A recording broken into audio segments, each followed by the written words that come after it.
Le Hamas a libéré l'otage israélo-américain Edan Alexander. Ce soldat de 22 ans était détenu à Gaza depuis les attaques du 7 octobre 2023. Le président ukrainien a indiqué qu'il était prêt à rencontrer personnellement Vladimir Poutine en Turquie ce jeudi, des déclarations qui interviennent à l'issue d'un intense week-end diplomatique. Le PKK a annoncé sa décision de se dissoudre et de déposer les armes, ouvrant ainsi la voie à la fin de plus de 40 ans de conflit avec la Turquie. Selon Pascal Donohoe, président de l'Eurogroupe, la trêve dans la guerre commerciale entre Washington et Pékin constitue un signe encourageant pour les relations transatlantiques.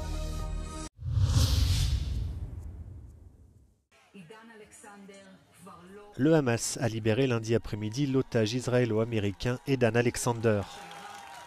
Ce soldat de 22 ans était détenu dans la bande de Gaza depuis les attentats du groupe islamiste en Israël le 7 octobre 2023. Une libération rendue possible entre autres par des discussions entre les États-Unis et le Hamas au Qatar. Interrogé par Euronews, le ministre israélien des Affaires de la diaspora fait le point sur la situation des otages encore détenus. We know about 21 hostages that we know that they are alive. We have 3 that they are in. We have no signs that they are neither killed or neither alive, so we are not certain. And then the rest are considered to be not alive. That is the current situation now. With Edan Alexander, we are going down to 20. Hamas could have laid down their weapon, bring back the hostages, and the war could have been ended. It did not happen. So we need to continue the war to dismantle Hamas. Israël estime que la libération d'Edan Alexander est due en partie à la pression militaire exercée sur le Hamas dans la bande de Gaza. Si des pourparlers sur la libération des otages restants et sur un cessez-le-feu à Gaza pourraient avoir lieu dans les jours qui viennent, la position d'Israël semble ferme. We cannot afford ourselves another October 7. We cannot afford ourselves a situation in which Hamas is rebuilding its military capabilities. La Croix-Rouge et l'Organisation mondiale de la santé alertent de leur côté sur la situation dramatique de la population de Gaza, privée d'aide humanitaire depuis de longues semaines. Plus de 100 drones lancés sur l'Ukraine par la Russie, dans la nuit de dimanche à lundi. Pour cette deuxième journée consécutive de bombardements, l'armée de l'air ukrainienne indique qu'au moins une personne a été tuée dans la ville de Soumy. Des attaques qui surviennent après que Kiev et plusieurs de ses alliés européens ont appelé la Russie à accepter la proposition de cessez-le-feu de 30 jours sous peine de nouvelles sanctions. Une annonce faite à l'occasion d'une visite à Kiev samedi dernier du président français et des dirigeants allemands, britanniques et polonais.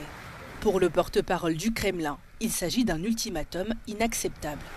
Alors que l'Ukraine et la Russie doivent entamer des discussions à Istanbul ce jeudi, Dmitri Peskov a refusé de préciser qui représentera la Russie. De son côté, le président ukrainien Volodymyr Zelensky se dit prêt à rencontrer son homologue russe Vladimir Poutine en tête-à-tête lors de ce déplacement en Turquie. La Pologne accuse la Russie d'être à l'origine de l'incendie criminel qui a détruit un centre commercial à Varsovie en mai dernier. Invoquant des preuves de l'implication des services de renseignement russes dans cet acte de sabotage, le ministre polonais des Affaires étrangères a annoncé la fermeture du consulat russe à Cracovie. This was a huge fire of a shopping mall in Warsaw in which just by sheer luck nobody was hurt. This is completely unacceptable. The Russian consulate will have to leave. They'll have one more, and if these attacks continue, we'll take further action. Le ministère russe des Affaires étrangères a réagi à l'annonce en promettant une réponse adéquate. Lors de l'incendie, quelques 1400 magasins, tenus pour une grande partie par la communauté vietnamienne de Varsovie, avaient été réduits en cendres. Cet acte de sabotage n'est pas le premier que la Pologne impute à la Russie. En raison de plusieurs incidents similaires impliquant des auteurs pro-russes, Varsovie avait déjà réagi en octobre dernier en fermant le consulat de Poznan et avait menacé de renvoyer l'ambassadeur russe.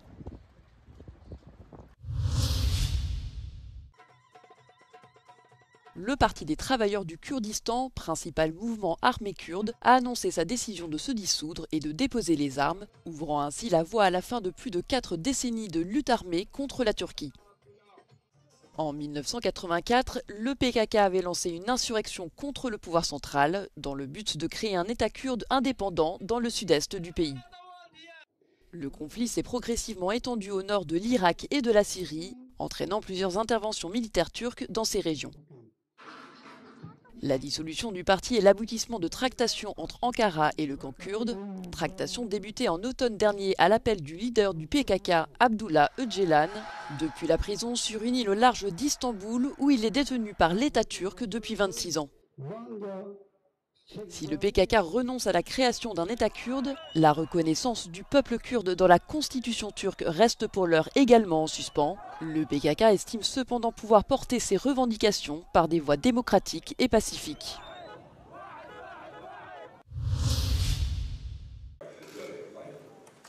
Les États-Unis et la Chine se mettent d'accord pour une suspension temporaire des droits de douane. À l'issue de pourparlers à Genève ce lundi, les deux pays ont signé un accord visant à désamorcer le différend commercial qui les opposait depuis quelques mois. Selon le secrétaire au Trésor américain, les deux parties aspirent à une collaboration plus équilibrée, sans pour autant atteindre un point de non-retour. The consensus from both delegations this weekend is neither side wants a decoupling. And what had occurred with these very high tariffs, as Ambassador Greer said, was the equivalent of an embargo, and neither side wants that. We do want trade. We want more balanced trade, and I think that both sides are committed to achieving that. We would like to see China open to more U.S. goods. À partir du 14 mai, les États-Unis appliqueront 30% de droits de douane sur les produits chinois, tandis que les marchandises américaines exportées vers la Chine seront soumises à des droits de douane de 10%. De nouveaux tarifs qui seront appliqués pendant 90 jours dans un premier temps. Pour les analystes, cet apaisement des relations est un soulagement. L'accord temporaire s'avère même être plus avantageux que leurs prévisions. La hausse des tarifs douaniers ces derniers mois avait déjà commencé à avoir un impact sur le commerce bilatéral qui était estimé à 595 milliards d'euros l'année dernière.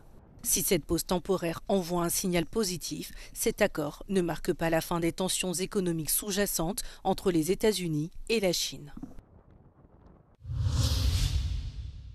Le président de l'Eurogroupe et ministre irlandais des Finances, Pascal Donohoe, salue la décision des États-Unis et de la Chine de réduire leurs droits de douane pendant 90 jours. Selon le responsable politique, cette accalmie dans la guerre commerciale constitue un signe positif pour l'évolution des relations entre Washington et Bruxelles. It's extremely encouraging. It is also a reminder of the volatility of the era that we are in, but amidst that volatility, China and the US clearly recognizing the value of trade and how that particular trade relationship can have such a significant effect on the performance of their own economies.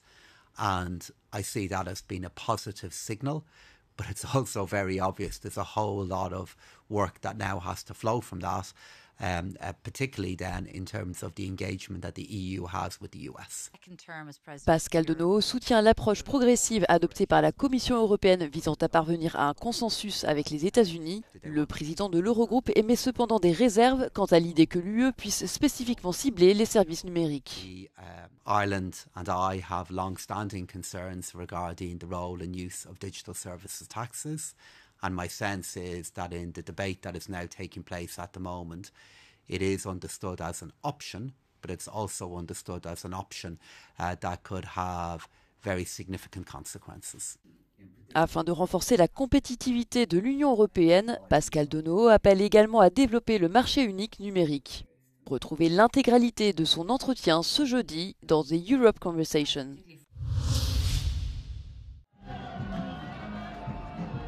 Les premiers résultats des élections législatives en Albanie, publiés par la Commission électorale centrale, donnent une nette avance au Parti socialiste d'Edi Rama. Avec environ 30% des bureaux de vote dépouillés, il obtient plus de 52% contre environ 34% des suffrages pour le Parti démocratique de l'ancien Premier ministre Sali Berisha. Les quelques 3,5 millions d'Albanais se sont rendus aux urnes après une campagne électorale dominée par des promesses d'adhésion à l'Union européenne et des allégations de corruption.